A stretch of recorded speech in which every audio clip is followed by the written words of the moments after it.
What's good, guys? Alex at New Tech. How you doing? I often get asked by a lot of you guys how I choose my daily driver. There's so many phones that we use, a lot of flagship phones, a lot of mid-end phones, and you guys always ask me, how do you choose what phone you're going to use as a daily driver? Well, we're in luck because I actually have a phone here I chose to be my daily driver. Ever since I saw this in March, or when it was announced in March, this was something I wanted to get because of the design and also for the specs. And the price point was right. And so we jumped on it now, and this is going to be my daily driver. I was choosing between this and the U11, the HTC U11. I decided to go with this. This is none other than the Huawei P10, their flagship phone for 2017, the Huawei P10. And we're going to unbox this thing right here. This is not sold in the US, unfortunately, but the bands are supported for global SIM phones. So this is the international version of it. So pulling that open, we have the phone right off the bat. This beautiful Huawei P10. We have the blue color here. I really like the blue color. And I kind of regret not getting the blue color on my Honor 8, which was also a Huawei product. But I got the black one there. It was really sleek. And we have the P10. This is the Huawei P10. So going over the specs, this is a 5.1-inch display with a 1080p resolution. So it's not quite HD, it's not the highest thing in the world, but it also might help the battery life. And the battery is 3200 milliamps, which is actually pretty decent for this display size. And inside the phone, we have basically the same guts as the Mate 9. We have 4 gigabytes of RAM with the HiSilicon 960, which is their highest end processor that Huawei makes. So we basically have the same phone here in a smaller body with a smaller battery, but at the same time the screen size is significantly smaller than the Mate 9, so there's less power needed to power the screen. So I'm really excited because this one is basically the perfect phone size for me. I always look for phones about in the 5-inch range, and so we don't have that many phones there anymore, and we do have that here. So this is the Huawei P10. Put that here, and I just want to double check some stuff here because this is the international version of the phone. I do want to see take a look at the charger, and we have our pamphlets. They also give a case, so that's always good to have. And this is a hard case. Yeah, this is a hard case, hard plastic case. Yeah, this might be an EU charger. And this is a USB to USB-C, USB-A to USB-C cable.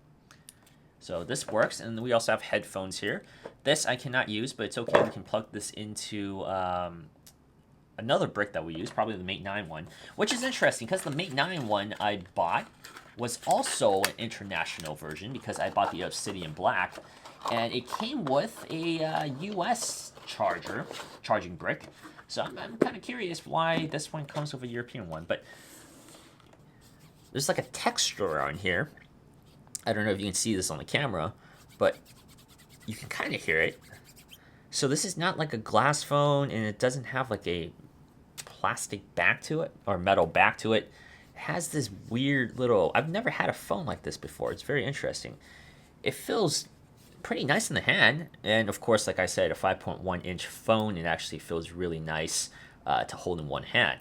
I'm actually really happy with this build quality here. We got the metal frames, the antenna lines. This is the SIM ejector. So the SIM tray goes here, and the dual cameras with the flash, the Huawei logo, the Leica cameras, of course. This is the boot. On the bottom of the phone, we have the headphone jack, the speaker, and of course the USB-C port. This is a very thin phone, and they actually, I'm in love with the design of this phone. I really am. This is very, very sleek. I really like it. And the power button with some texture here, and there's a little bit of a red outline here. Very nice. And the volume rockers, everything is really clicky. Huawei has some very high quality designed phones, and this one is no different. This one, although they're all different in terms of design, they're all high quality designs. Like, they're very ergonomic, and they just feel nice in the hand. All their phones do. And so I'm really excited to check this out. So once this boots, let's take a look at it. All right, so we have the phone all set up. First thing we're going to check out is the fingerprint scanner, as always. So we're going to lock the screen very quick. Very quick. Very quick. So fingerprint scanner is top notch here. It's actually faster than the one on the Mate 9. The Mate 9 was pretty good, but there were times that it did slow down or not recognize my fingerprint scan. Although it was on the back, so maybe that's because I missed it. So front facing one, it's not my position of choice, but it works. Next thing I want to show you guys is we'll get into the EMUI stuff, but while we're on the fingerprint scanner, we can go on the navigation key. So Huawei has always been known for their fingerprint gestures, and since this one has it on the front, you can't really do the same things you could do on the other phones with the fingerprint scanner. So what they do have here is the navigation key. You can switch it from on screen, as you can see here, to off screen. So this is not really even capacitive. It's just this button here, the fingerprint scanner. You can use it to do certain things. Like for example, I can just click it once to go back to the previous screen. Or we can also hold down on it to go back to the home screen. And then if you swipe right, it'll take you to recent apps like that. See, swipe right brings you to recent apps. And what else can we do? The Google app, if you swipe up from down like that, it takes you to the Google app. So interesting how that works there. So if you swipe up, you get the Google Now. That does take some time to get used to. I don't know if I actually like that more than, say, the Huawei Mate 9 or the Honor 8 with the back button, the back fingerprint scanner that can pull down the menu. But of course, we are running EMUI 5, which is their skin for this particular phone, and notifications are very similar. Same thing with the drop down, the quick settings. Very similar. If you've used an EMUI 5 device, this is exactly the same. And so let's actually mute that really quick. And so as you can see, the display quality is actually pretty good. The colors are sharp and very nice. Also, before I forget to mention, this also does have expandable storage. So this does have a micro SD card slot in here that you can put your micro SD for additional storage if you want.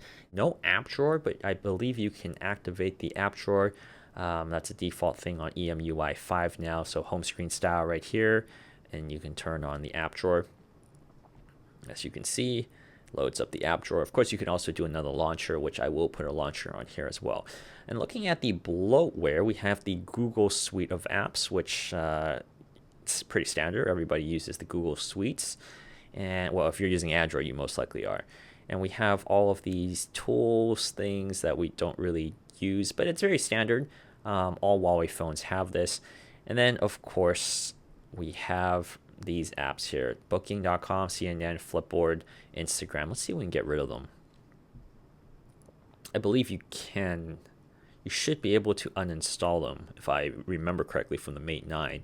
The CNN app, yeah, you can't uninstall it. So very nice. These bloatware apps you can uninstall. It still gets fingerprints, as you can see here, but this is the first phone in a while that doesn't have a smooth metal back or a glass phone that I've used, and I'm really liking this dual tone. It looks a little bit like the Pixel with this glass top where the camera is, but it just isn't. The glass window isn't as large. I would like the fingerprint scanner in the back, but it is what it is. The fingerprint scanner seems to be really fast on here, so I'm actually okay with that as long as it works really well. I'm really going to play a lot with this phone because this is going to be my daily driver, and I'm really excited to take a look at it. Let's click on the camera really quick. See if it is exactly the same as the one on the Mate 9. And it looks to be just like that, yes. I would have to say the camera looks to be exactly the same. Right, so I activate the wide aperture mode. Let's just put the box right there. Take a quick shot. And click on the photo. Click on the wide aperture button. And as you can see there, I can adjust the aperture just as I could on the on the Mate 9. The interface is very consistent here with Huawei. It actually is very similar to what I would find on my Honor 8 as well, which I was using as my daily driver for at least 5 months. So yeah, here are the manual controls as well. It's very simplistic. Once you get the hang of how to use EMUI in all the Huawei products, they're all pretty consistent across the board, all their phones, even their cheaper ones or more expensive ones. I got this one for $550.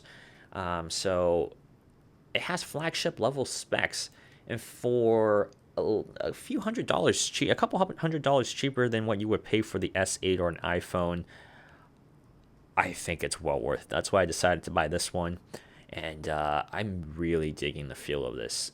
It feels like a premium phone, has premium specs, and if it performs just as well as the Mate 9 did, I would be very happy with the performance here. Once again, my name is Alex with Sip New Tech. Be sure to subscribe because we are going to do a lot of videos featuring this particular phone and other phones in the future. The review will be coming very soon, and I will be very, very excited to talk about this phone. I'm already 100% sure of that. Once again, thank you guys so much for watching, and I'll see you guys next time. If you like this video, be sure to like, comment, and subscribe.